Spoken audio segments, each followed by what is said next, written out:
Hello, everyone, and welcome to Green America's Green Living Live webinars. And our final webinar in our February series is today, and it is called Reduce, Reuse, Redecorate.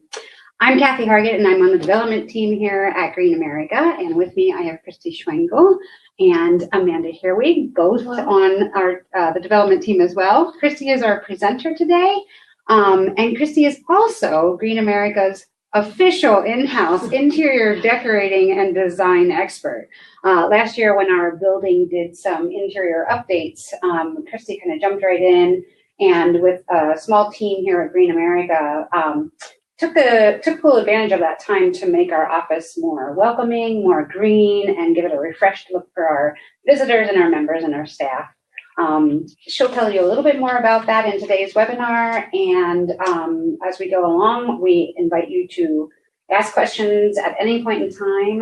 We want to have this be a conversation, and we're excited to discuss redecorating with you.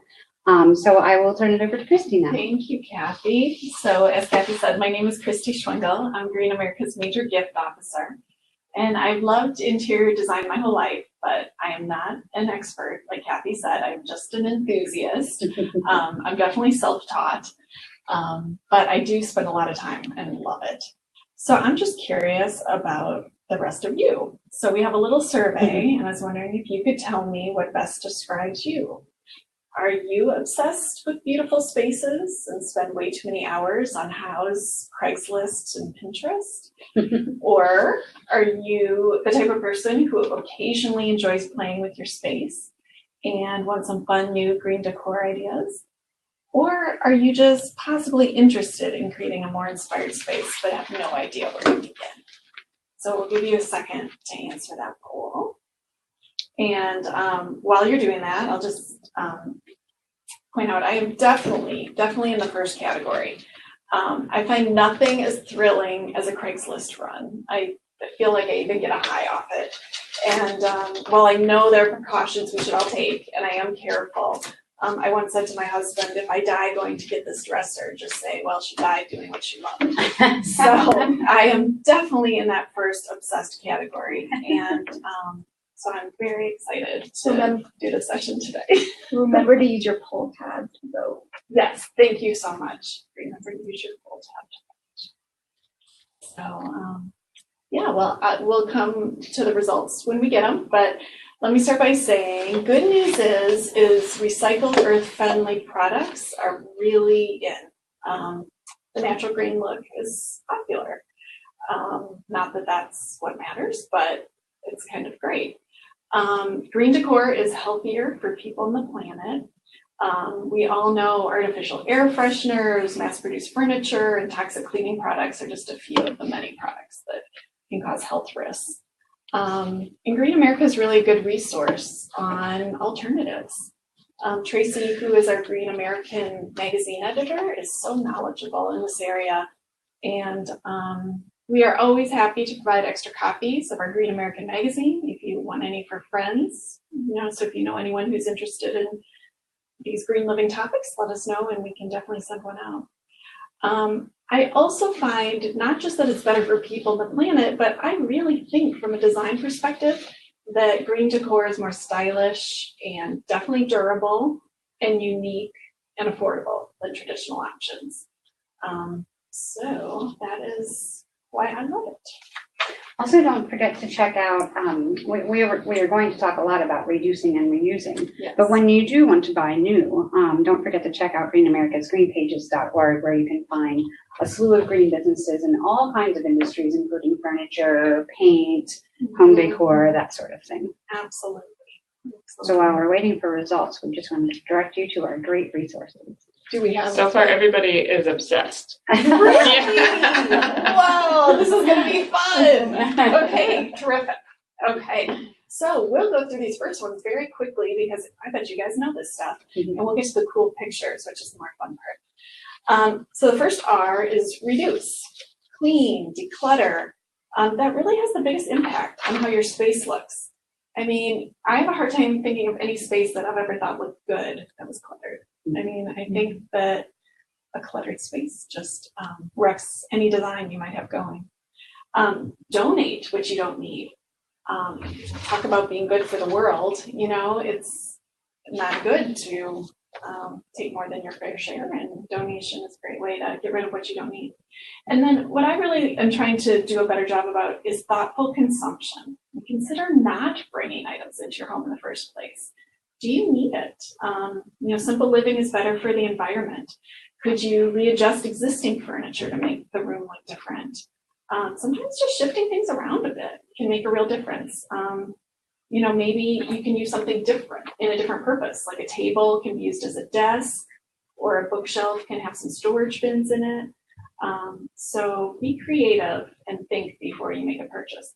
I find what I do, if I find something I really want on Craigslist or something else, is I keep the tab open on my computer. And if I'm still thinking about it several days later, then I'll follow up. But I would try to not, you know, move too quickly without being thoughtful about my consumption. So, all right, next slide. I love this quote from Nate Burgess. Clean your house. It costs you nothing. You can't have a beautifully designed space if you can't see the furniture and surfaces in your home. I mean, it really is the cheapest, easiest way to change the look of your space. All right, now that we've cleaned, second are reuse. I figured a lot of furniture went to the landfill, but these numbers startled me. They're kind of older numbers, and I couldn't find anything more current. I'm curious if those numbers are out there, if anybody knows. But in 2009, the EPA reported that furniture is the #1 least recycled item in a household, and accounted for 9.8 million tons of household waste. And again, that's in 2009. By 2015, it's estimated we will spend $121.7 billion to refurnish our homes with new furniture. So, you know, as we watch TV shows that show like remodels and they replace all the furniture, we're adding to landfills in massive numbers. And so that staggering amount of discarded furniture really inspires me to rescue furniture so it doesn't end up in the landfill. And the pictures you see in the slide, that furniture is called campaign furniture. And it's really trendy right now.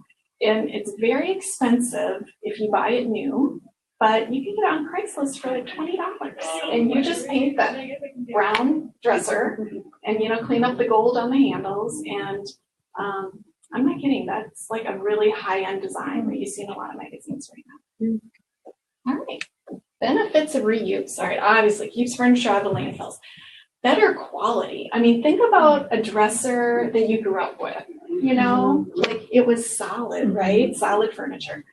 No off-gassing. When you buy that new stuff and it smells, there's a reason that's, you know, that smell isn't good for you, but what's happening isn't good for the earth or you. And it's more unique. I mean, everybody's got those same IKEA dressers. And I just think it's more fun. So I've got, you know, this dresser versus this dresser. I really like the one on the left versus like particle board. So yeah, just quality. All right, so now how to reuse. I spend a lot of time fixing and cleaning stuff. I really do. I mean, I love magic erasers, super glue, wood markers to like mark out scratches, baking soda. I mean, I really do spend a lot of time, like the stuff I buy from yard sales or thrift stores. I just spend a lot of time fixing stuff. Or when something breaks in my own home, instead of getting something new, I tend to fix it. And then be creative. Like, you know, a shower curtain can be very inexpensive. That's a lot of fabric. So if you find one you like, you can make pillows out of it. I've made pillows out of placemats that I really liked. So yeah, and don't be afraid to fail. I fail all the time. And let's go to the next one. The next one was a crazy idea, and it actually worked though. So I loved the dresser, the Bungalow 5 dresser, and it cost a fortune. So I bought instead a $100 dresser from Crate & Barrel's outlet scratch and dent sale. It had some cosmetic issues, but it was sturdy, like good quality, and had good lines. So then what I did, it was just white, is I literally used placemats. There's the stuff. And I used wood glue. and glued it on the dresser, and then added the bronze drawer pulls. And I think, it's not exact, but for the price, I think it achieved kind of a look. How did you find out about that sale?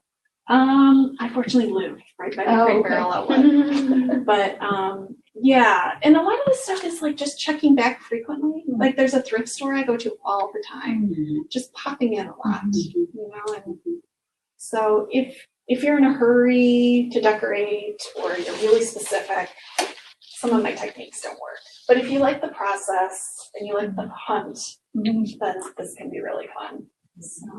So the third R is redecorate. And why? Well, it's powerful. An interior space can really motivate you, stimulate creativity and innovation. It can calm you. And there's been a lot more research lately. Scientists are doing research and finding that there is an ability of interior design elements to evoke positive or negative emotions. And you can manipulate decorative elements to create what you need. So that's kind of cool. Okay, decorating within a budget. So I walked around my house in preparing for this, and I really think 80 to 90% of the furniture and decor in my house is used, and many of them free. So, and a friend recently bought a bedroom set, you know what I mean? From one of the stores where you buy the whole bedroom set. And spent $2,400. And despite the high price, the quality really isn't that great. And the room doesn't have a particularly special look because it's like a packaged room.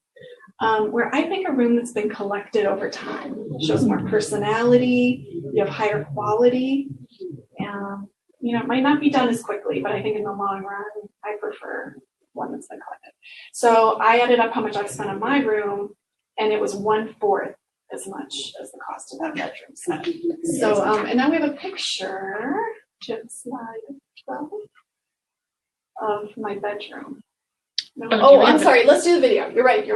We're going to do the video of my dining room, showing how much I did or didn't spend. Hi, everybody. My dining room. I just wanted to show you how inexpensively one item in the room I purchased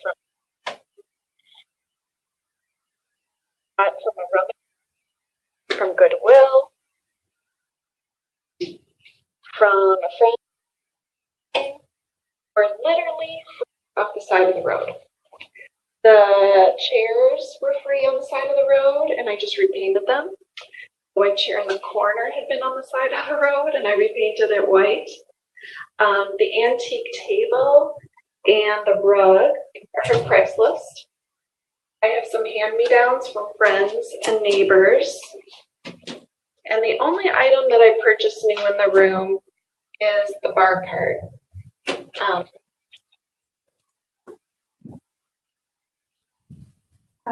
Our video call. Well, that's okay. Well, basically what I said is the only thing I bought new was the bar cart. And frankly, if I had been a little more patient, I probably could have found one on Craigslist eventually. But yeah, even the dishes on the bar cart were from Goodwill. So yeah, and then coming up, there's a picture of my bedroom. So just showing a collected room, as I call it, where I just gradually collected things over time. And you can see those campaign chests I talked about on either side of the bed. They were $30. Yeah, and again, I think pretty much everything in the room was used. Christy, in doing collected rooms, are there common mistakes people make? Well, in general, like with furniture arrangement, putting everything towards the wall is a mistake people make. And like hanging curtains, you see how mine are like up almost to the ceiling and wider than the window. A lot of people have the window coverings covering too much of the window and too low, which makes the room kind of come down on you a little bit. So those are some very common mistakes. And then one pet peeve of mine is like cords. You know, Electronic cords. yes, Mhm, because mhm. we have so many, Mhm, they're mhm, everywhere now, mhm. and I just think that can really take away from the space. So cord control. Mhm. So yeah, just a few more pictures. Again, everything was used. So yeah. I want to share that Christy has inspired me over the years working closely with her. And recently I really needed to do something new with my living room, and I wanted to create a wider space, more available space for activities. And I also had this giant black cabinet that held our TV that seemed to be a big giant hole. Yeah. And people commented often like, that just feels like a black hole there, and that space isn't used wisely and whatever. All I did was shifted furniture and used one of these markers to clean up one of the pieces that had scratches all over it. And I shifted the big black cabinet and use it now as a coat cabinet in the foyer area of my house. Mm-hmm. I shifted a white credenza that was just a surface area where I just dumped things all the time to it became the TV cabinet that I had my eye on at IKEA, Mm-hmm. but I didn't want to A, spend the money, B, buy something new, C, have the off-gassing, D, put it together. Right. And E, like I had almost that. So I just Yeah. put my TV on top of it and figured out a way to configure the whole thing. Mm-hmm. Used the pens, and since then, every person, and these are close friends and family who has come into my home, cannot figure out what I possibly did to make such an enormous change in my living room. Mm-hmm. So just shifting furniture sometimes. You repurposing furniture. Yeah, move it to a different room. And go with your gut too. If you keep looking at it thinking, that's just not, there's something that's not really the right feng shui there. I like the piece. I want to keep it. It's good quality. It's useful. Figure out another use for it and reuse it and repurpose it. Just doing some small things like that cost me nothing. Right, exactly. Gave my living room a big fresh look that I've gotten a lot of compliments on. Inspired by our unofficial decor expert here. So, it sounds like we don't have anybody in that I don't know how to start category, but if we did, what I recommend is find pictures and designers you like. You can see kind of from the style of my pictures, I kind of like, I guess you'd say it's a little beachy, but not cutesy beachy, which is a look that I think Studio McGee and Serena and Lily do really well. So I tend to check their pictures on Instagram and follow their blogs and websites. Other good websites are like House, DecorPad, or Pinterest, and you can create idea books. So when you see trends, like when you look at your idea book and you're like, man, I have a ton of white molding showing up in the rooms I like. I think I'm going to do some white molding, and then study the pictures to see where people put it. And then just have your handyman come and hang up some white molding. So yeah, really, like, I do feel spending a lot of time studying, like if you really enjoy design, study designers and study pictures and see what, like I'm seeing a lot of gold right now, or I'm seeing, not that you have to follow the trends, but just to get a sense of how the rooms are laid out and what the scale is and what elements, like soft elements and hard and things like that. And then when you're ready to think about buying stuff, again, look at our green businesses and our green business network. Greenpages.org. Greenpages.org. Okay, now this is the fun part with pictures. Core tips and ideas. So lighting, you can go to the next one. Lighting makes a huge difference. I think that is a big bang for your buck. If you just swap out a boring, builder grade light with something more creative, it just changes the room. It's often called like statement lighting.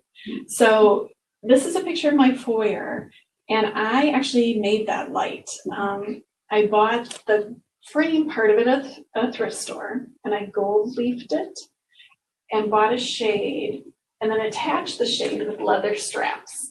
Because when I was looking at designer magazines, I was seeing a lot of like gold and leather, and it's, kind of that equestrian look, and I wanted to go for that, but they were really expensive. I'm like, I think I can do this, and I'm pretty happy with how it turned out. So, yeah. And you can donate your contractor grade, or what was Yes. your light fixtures that are the basic things that you'd like to bring down and replace with something creative like this. You can take it to Like Habitat for Humanity.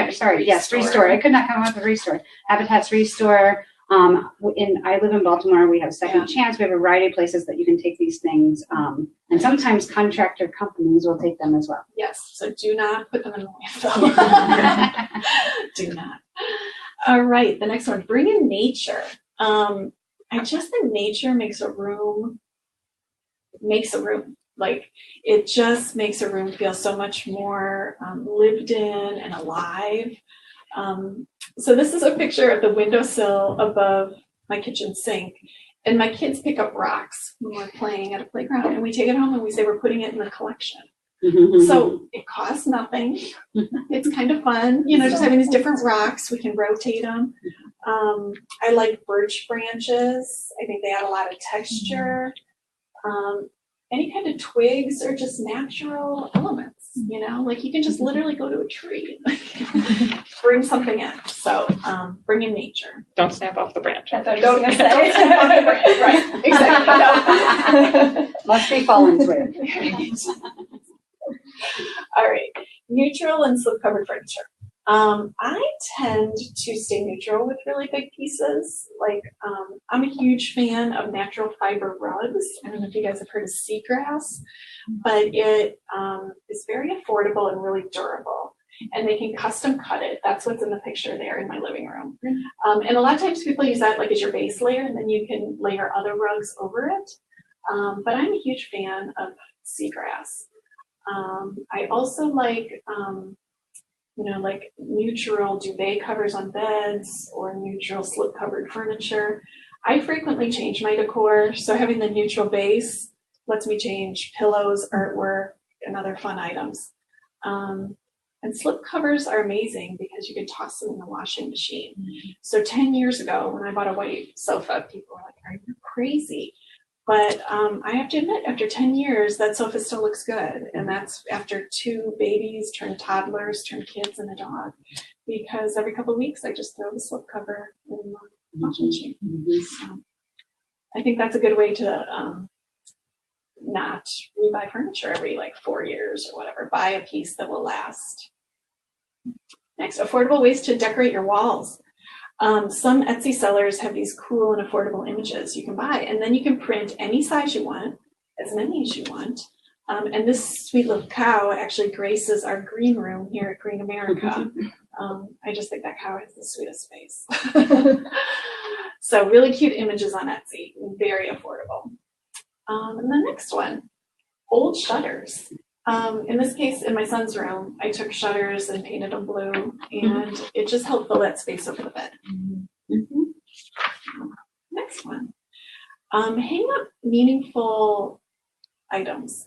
In this case, this is a sign that was from my grandfather's barn in Indiana. So it has a lot of meaning for me, and it's interesting. It makes the space feel personal. I'm also a fan of hanging up photos, like enlarging cute pictures in black and white. And then the next one goes along the same lines, framing children's artwork. On the right, you can see there was an old key from my grandfather's collection, and I just framed the key. And then it's amazing what art you can find at thrift stores. Like the painting you see on the left was $22. And then I got that gold frame for it. And people think it's like a real piece of art. So checking out Goodwill for thrift stores for artwork. It's really good. And then the last idea is decorating just with pretty sheets of paper. Stores like paper stores have really big sheets, kind of like you see in that picture. Very affordable way to get a lot of splash on the wall. Okay, so this next part is the story of my kitchen. So when we bought our house 7 years ago, the kitchen was almost a deal breaker. I mean, look at that floor. It was blue, yellow, and white linoleum check. So I initially thought, well, we'll just remodel soon. But then I found out how much a kitchen remodel costs. And I was like, wow, we don't have $100,000. And I didn't really want to put in a low grade remodel. Like I didn't want to spend like 30 and not be happy with it. So I'm like, okay, we're going to wait. We're going to do it well. Can I live with this? So I tried to live with that. And I tried really hard. But I'm not kidding when I say it, like it sucked my will to live. I would go into the kitchen in the morning to get breakfast. I'm like, I can't. I couldn't stand it. So I decided that instead of putting $100,000 into a kitchen or $30,000 or even 10, I was giving myself one. So I gave myself $1,000, just one, because I could afford that, and I thought I could make a difference with $1,000. So I looked at what was decent and what I could live with and what I couldn't. I couldn't live with the floor. So I started looking at what could I do affordably for the floor. Now it turns out like even if I found affordable options, the labor costs were so high that it didn't work. So I had to figure out something I could do. So I found this stick-on tile that you can cut with the scissors or X-Acto knife. And I literally did my floor myself. Then I felt very empowered and figured out I could change some of the other surfaces. So this is a stick-on wallpaper that looks like beadboard, and it really looks like beadboard. You can paint it. It's really cool. They also have like, this is stick-on shiplap. And you can see in that bottom left picture tile, there's stick-on tile. And I really think it looks pretty good.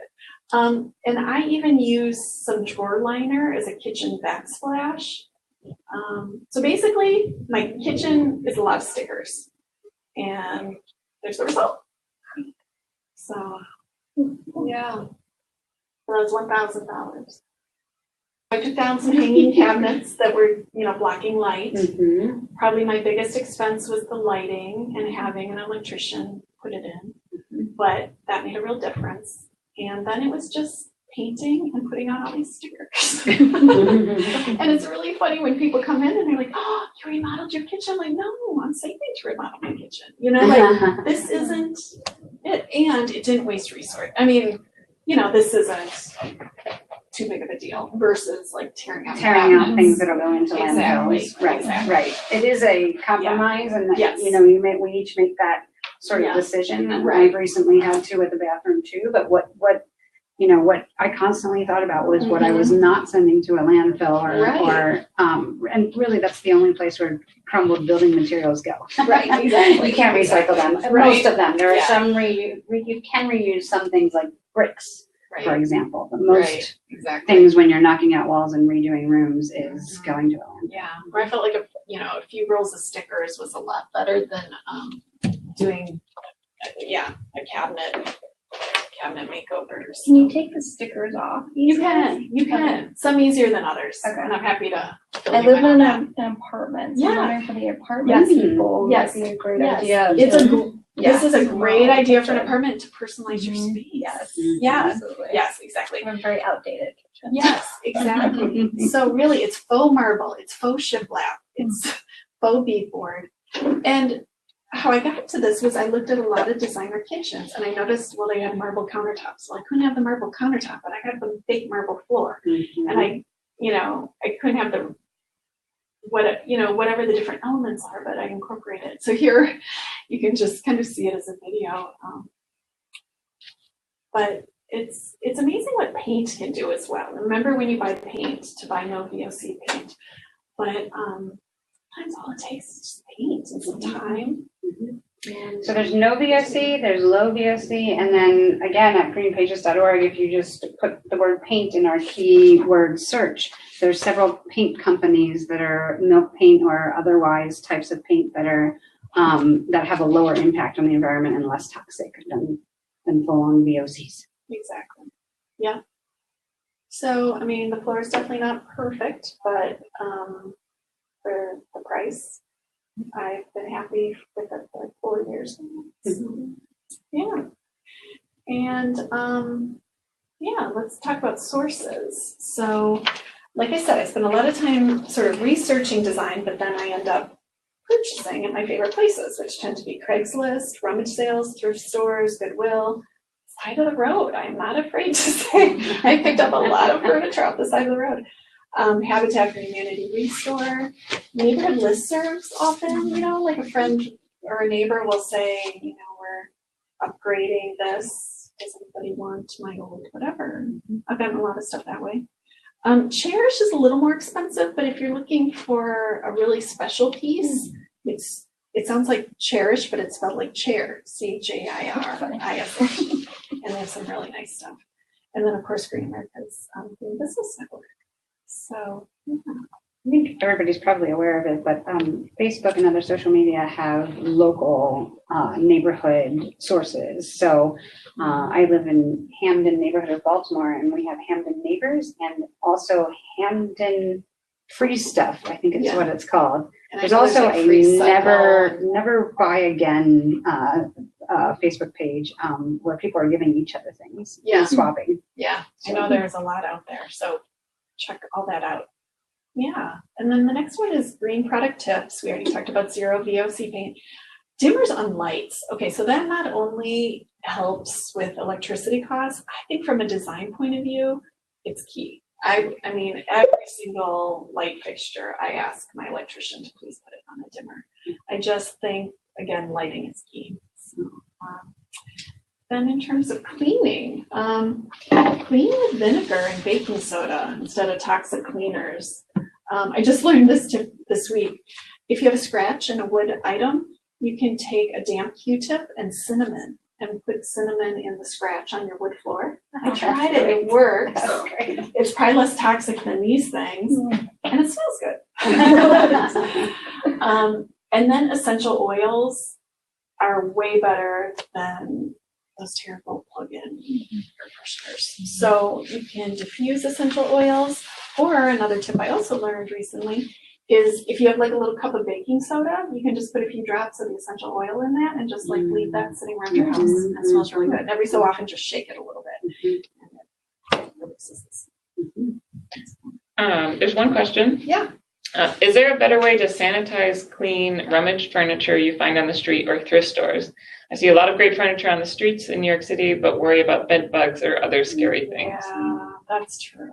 That's true. I'm kind of better at picking up wood things from the side of the road, like a wooden chair. I am more cautious about fabric, and I don't know if there's precautions you can take on that. I would say do be more cautious with fabrics. If anyone has any information on that, please chime in. But I do, when I get something and before I bring it into the house, I do clean it big time, and if it is a cloth item, like I'll put it on a really hot setting, and because if I ruin it very often, I get paid much anyway. But that's a really good point. Bed bugs are scary. I think next slide. As Kathy mentioned, when we started, we did a Green America office makeover in 2016, and this is a before picture. It's not the best before picture. I was having trouble finding a really good one, but in general, I think staff can say that it was rather Brady Bunch. There was a lot of brown wood, kind of fake wood paneling. It was very dark, just very haphazard. So we did a really big clean out, and there's some of the after pictures. So I would definitely encourage any of you, when you're visiting DC, to please come visit us. We would love to meet you. It's always really fun when members come. So we are located near the White House. We're at 1612 K Street Northwest. And let us know if you're coming to the DC area. We really would enjoy showing you around and meeting you. So come visit. And then, do people have questions and ideas? Other sources that you know about that we didn't talk about?